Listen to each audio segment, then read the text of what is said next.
जय श्री श्याम दोस्तों। आज की कहानियों में आपका स्वागत है। श्रीमद् भगवद गीता का चौथा अध्याय, जिसको सुनने मात्र से ही पितरों को मुक्ति मिलती है। श्री कृष्ण भगवान बोले, इस अविनाशी कर्म योग को मैंने सूर्य से कहा, सूर्य ने मनु से कहा और मनु ने राजा इक्ष्वाकु से कहा। हे अर्जुन, इस परंपरा से प्राप्त यह योग सब राजर्षियों ने जाना, परंतु अधिक समय व्यतीत होने से यह लुप्त हो गया।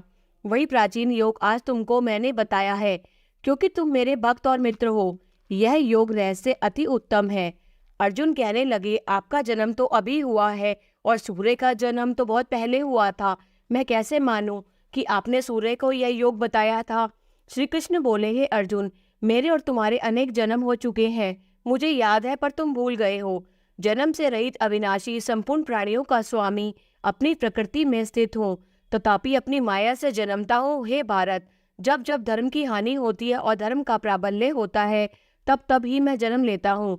साधुओं की रक्षा, पापियों का नाश और धर्म की स्थापना करने के लिए प्रत्येक युग में जन्मता हूँ। और जो मेरे इस अलौकिक जन्म और कर्म का तत्व जानता है, वह मृत्यु होने पर फिर जन्म नहीं लेता और मुझ में लीन हो जाता है।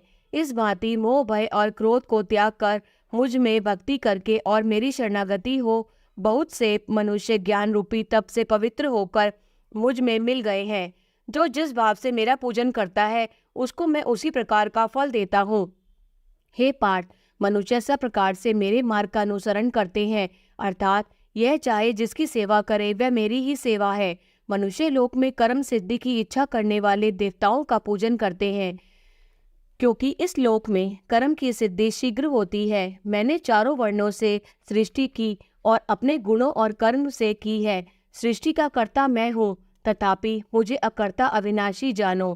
कर्म मुझको वृद्ध नहीं कर सकते, तथापि कर्म फल में मेरी कामना नहीं है। इस प्रकार जो मुझको पहचानता है, वह कर्मों के बंधन में नहीं पड़ता। अतएव पूर्व पुरुषों के किए हुए कर्म को तू भी कर। हे अर्जुन, कर्म क्या है और अकर्म क्या है, इसके विचार में विद्वान की बुद्धि भी चकरा जाती है। उसी कर्म का वर्णन मैं तुमसे करूंगा, जिसके जानने से संसार के बंधन छूटकर मोक्ष के भागी होगे। कर्म, विकर्म और अकर्म तीनों का जानना आवश्यक है, क्योंकि कर्म की गति गंभीर है। हे अर्जुन, जो कर्म करने की कोई कामना नहीं रखता है और जिसके समस्त कर्म ज्ञान रूपी अग्नि से भस्म निर्मल हो गए हैं, उसको पंडित कहते हैं। जो कर्म फल की आशा छोड़कर करता है और उनमें आसक्ति भी नहीं रखता है और निराश्रयहीन संतुष्ट रहता है, ऐसा मनुष्य कर्मों में घिरा रहने पर भी मानो कुछ नहीं करता है। देवयोग से जो कुछ मिल जाए उसी पर संतुष्ट रहता है। जो हर्ष, शोक आदि द्वंद्वों से मुक्त है तथा किसी से ईर्ष्या नहीं करता, कर्म की सिद्धि या असिद्धि में भेद नहीं समझता, वह कर्म करता हुआ भी उसमें नहीं बंधता।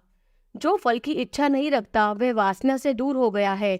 ज्ञान में जिसका मन अचल है, जो यज्ञ के कर्म करता है, वे सब कर्म लुप्त हो जाते हैं।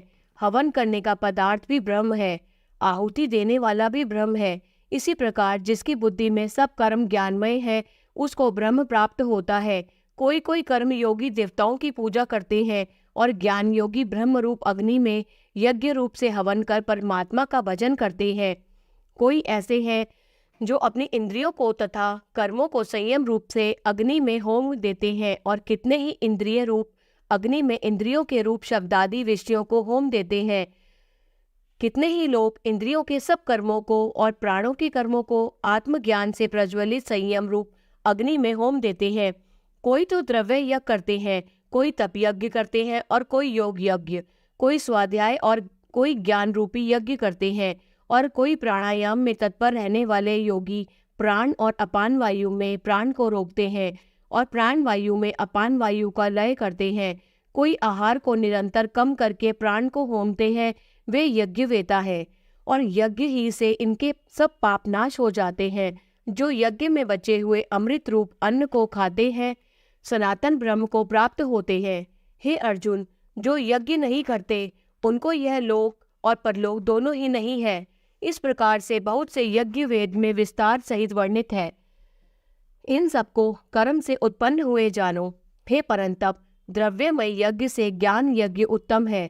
हे पार्थ, फल सहित सब कर्म ज्ञान में समाप्त हो जाते हैं, सो उस ज्ञान यज्ञ का तत्वदर्शी और ज्ञान लोक तुमको उपदेश करेंगे, इसलिए तुम उनकी सेवा करना और उनको विनय पूर्वक प्रसन्न करके ज्ञान यज्ञ जानना। इस ज्ञान का लाभ प्राप्त करके तुमको ऐसा मोह फिर नहीं होगा।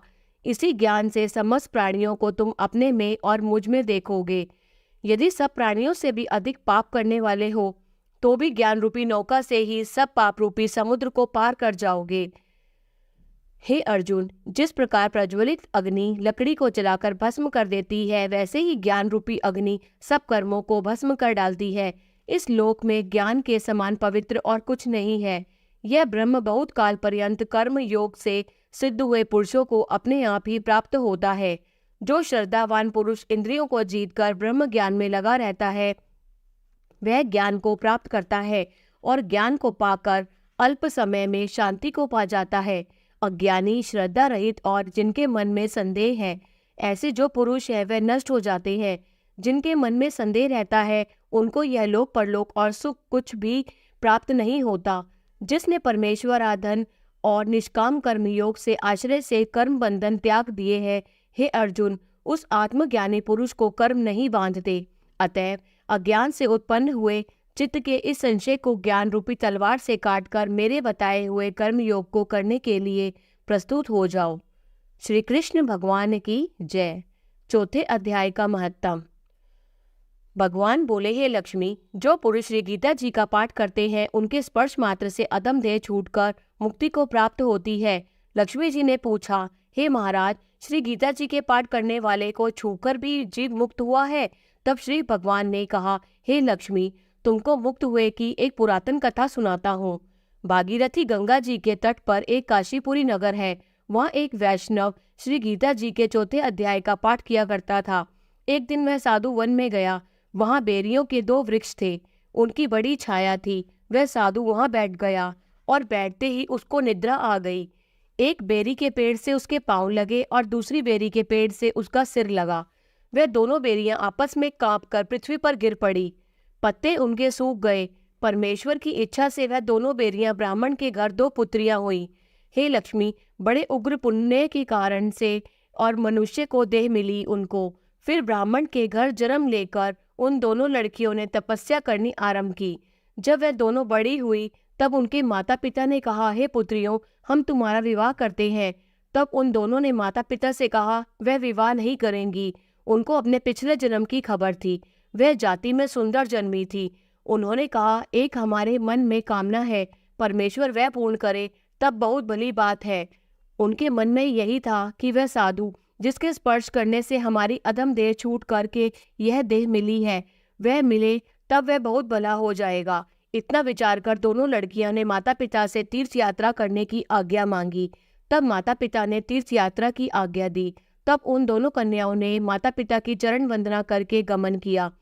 तीर्थ यात्रा करती करती वे बनारस पहुंची। वहां जाकर देखा कि वह तपस्वी बैठा है, जिनकी कृपा से हम बेरी की देह से छूटी है। तब दोनों कन्याओं ने उन्हें चरण वंदना करके विनय करी, हे संत जी, धन्य हो, आपने हमारा कृतार्थ किया है। तब उस तपस्वी ने कहा, तुम कौन हो? मैं तुमको नहीं पहचानता।